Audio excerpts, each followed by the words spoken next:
or the qualifier finals again as winners back at finals, and that's just crazy actually.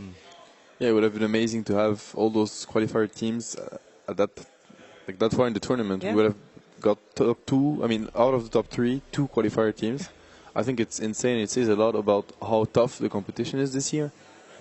I don't think anyone could have predicted that. Yeah, quality's definitely gone up every year, isn't it? I mean, without any disrespect to the former champions, every year it gets harder and harder because there is a wider player pool, a wider team pool. So this year the gap seems to be much smaller this year. Is that fair? Definitely. And I think also everyone's getting better, so the difference now comes on a lot to... and we've had a bit of everything in that tournament, in the sense that you have the team that's not afraid of losing. That's something you need to have if you want to do well. You have the team that it was MVP. I think they were like, well, we don't even understand that CI. We just come into the game and we just play our best and we have fun. Having fun is a big part of it. It really is. Not being afraid of losing, having fun, striving for, like, going for the best, for the top 1. All those, psychological aspects are very important. Yeah, I think the thing I got out of most of the commentary and the interviews from some of the players that have played in the teams that weren't or weren't expected to do very well. MVP, particularly March, has said it. Complexity have said it, and I think CDEC have said it as well. They're playing with no fear, and those 3 kind of shining examples for that kind of play. To be honest, everybody is playing without fear apart from EG. I had to say it. I'm sorry. That was a good one. I liked it. I'm going to give it 7 out of 10. Oh, that's actually quite decent. Thank you. I thought that was pretty punny. That's pretty good. Winter's still sitting there thinking, I have no idea what you're talking about. What was the joke about? Wait, fear, EG? Talking of fear, would he feature in the top 10? Has he had a good tournament? Because it feels like he has. He's always been very stable.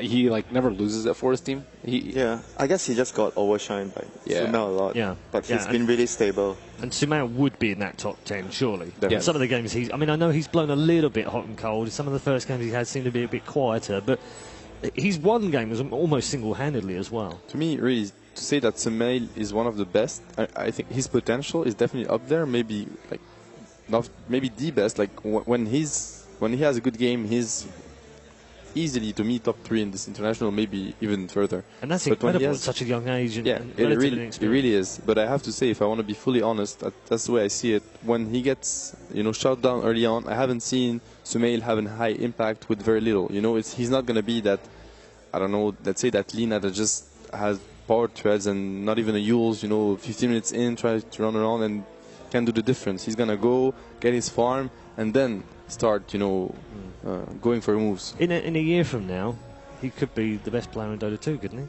He could easily be. Yeah, lots of potential, lots of ceiling. Some of the other players that we picked out, CTY has had a great tournament so far. Maybe is on that list as well. Silent, Burning, QO even has had some phenomenal games for MVP Phoenix. All core players. Yeah. I think that's an interesting point to say, that every one of those core players, the only reason they can perform is because they have a good support system behind them, a good support duo. Absolutely. Good offlaner to create the space they need. And it's really tough to try and get that balance right, to know which player actually made sure that this player could be at the top of their game. Yeah, I mean, FY and Fenrir as a partnership is phenomenal. And I think they've started to show their greatness again, certainly in the last game that they played.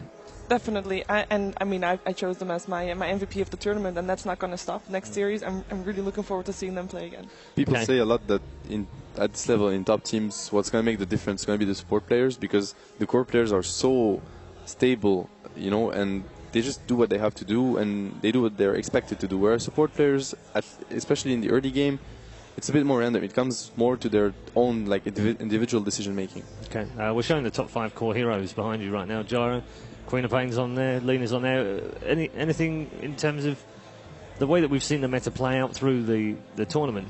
There are no massive surprises in there, are there? For me, Queen of Pain being up there, and as well as Shadow Fiend. Shadow Fiend so far in the main event, 25% win rate? Yeah. Yeah, 3 for 9. It's not that great. Queen of Pain, 27%, 3 for 8. She hasn't been picked a lot, I recall yesterday. LGD has been ignoring him, CDAC has been ignoring VP her. picked it a lot, but besides them, I don't think it has. Yeah. Okay, we are almost ready for our first game of the day. As you probably heard, the horn has sound, so we'll get into our first games. Our first game, of course, of the day in the lower bracket, and we'll start off with MVP Phoenix. Now, they've had the man who said it all, and he's roared it all as well. Here's March.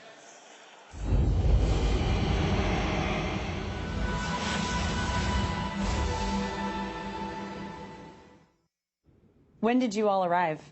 2 days ago. Okay. And what have you been doing since you got here? Just playing Dota, Yeah. practicing. Yeah. So tell me a little bit about what the practice sessions have been like for your team leading up to the international. We're actually in a kind of bad region where we get a delay playing against Chinese or C teams.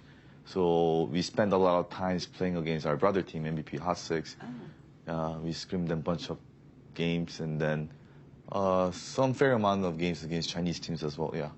That's interesting you bring that up because that's something I find fascinating. Gaming is huge in South Korea, but Dota, not so much. Not really. What made you decide to play Dota? Well, I used to live in Canada, and then so it was big. Dota was big, and then Right. and then I was into Dota. I was playing competitive, and then I finished my school, so I had to go back to Korea. And when I went back, I figured out there's gonna be a Dota team, so I joined up, and then here I am. Well, and you've been, from what I understand, you've been a true leader of bringing Dota to the masses. You've really taken on a leadership role. Why has that been so important to you? Well, it's a game I love, and then I just wish it could be big in Korea. So I know last year when we first made it to the TI for the wildcard, the number of the people playing Dota increased a lot. So if I do well in TI, and then I guess it means there will be more people interested in Dota, and then hopefully more teams. So Dota is much more competitive in Korea, and then there'll be more people playing, and then South Korean Dota will be strong. I hope that happens. What would you say are your strongest aspects for your team? What are you strongest at? We're strongest at having kind of no fear. Like our team usually plays better at the tournament settings than the scrims. There will be teams that will never win against in scrims, but will actually beat them in tournaments and stuff like that. Oh, wow. Yeah, so I think that's was the strongest aspect of our team. What's it like when you know that you have an extra step ahead of you? A lot of the teams are here and they're getting settled in and they're setting their sights on the main stage already, but obviously you have one more playoff between you and the main stage. Do you think that will actually help and give you more momentum for the rest of the tournament if you win, or is that going to be a challenge because you'll be tired? I don't think it will be a challenge or anything. If I'm good enough to make it top 8, then wild card, I should be going through it with no problem. That's how I feel. So I don't think it's an extra step. It's just that, well, it is an extra step, but like I believe I can just go through it smoothly. Mm-hmm. Yeah, I'm retiring after the CI. Yeah. You are? Yeah. And what brought up that decision? I'm just 28. Nobody says you have to retire at 28. You just feel like you're done? No, I actually have to go to the military service. Really? Korea, yeah. And how long is that typically? 2 years. 2 years. Usually people in Korea go at around age of 23, 24, but Right. I had to finish my university and then I came back here. I could have went to army, but I just decided to do Dota. Wow. And then 28 is the longest you can do. So after this year, I'm done. Does that kind of bum you out? Are you kind of sad about missing out a little bit? Or are you ready to move on from it? Well, if I do well in TI, I think I'll be ready to move on. But if I don't do well, I'll be like, oh, I could have done better. But yeah, I think I'm going to do well in this TI, and then I'll have no regret left over it. I like that. That's good. That's a good mentality. So how do you feel about your chances this year, where you are right now versus where you were at this time last year? Because you're facing a very similar situation. Why do you feel so much more confident this time around? Because I guess we have done it last year once, and then even last year, I think we could have made it through, but there was a lot of mentality thing, and then a lot of being inexperienced or not knowing so much about Dota meta in general. But now this year, I think we're much more prepared, and then we understand well. Yeah, I think that's why I'm much more confident this year. Anything that you want to say to South Korean fans who might be watching the stream? Thanks for staying up late and watching our game, because it will be like 3 in the morning. Yeah. True fans. Yeah, true fans. Thank you so much. No problem. Best of luck. Thank you.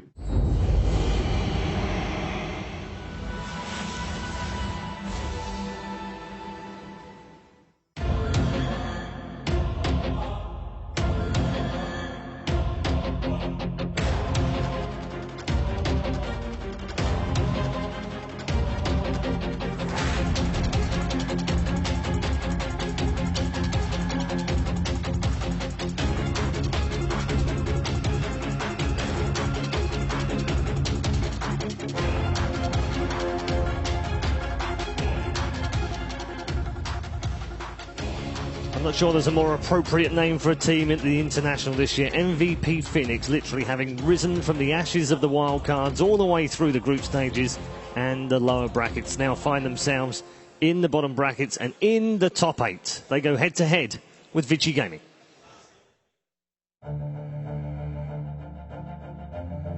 就是虽然 VG 组队的时候我还不在嘛，但是我是听说，当时 VG 是三顾茅庐，然后才请到 FY 出来。当时也是战争期，就让我非要来威胁。哎，我也不知道当时他是怎么想，因为我Dota 2一盘都没玩过，所以说可能是种缘分吧。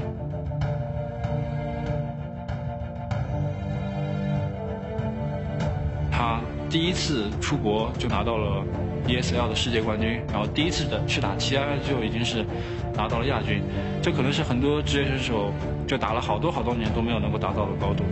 我觉得说他是去年的最佳新人毫不为过，但是我觉得这也是整个团队一起付出的结果。这支 VG 现在最强的，首先就是求胜心吧，我觉得这一点我觉得比任何其他队都要强烈。就 Dota 虽然是个5个人的游戏，但是就是说2个酱油之间，就是说可能平时的联系是更紧密一点。然后芬尼尔和 FY， 首先个人能力都非常强，可以说这2个人是相辅相成的。没有芬尼尔 ，FY 也不是那个 FY， 没有 FY 芬尼尔没有现在的打得那么好。我觉得我芬尼尔应该是最默契的一个辅助了，都是有失误也不会去提。然后我打得不好的时候，他会鼓励我；然后他打得不好的时候，我会鼓励他。这几年 FY 成长了很多，然后又过了1年，他从队员现在变成了队长，然后我们也一起拿了不少冠军。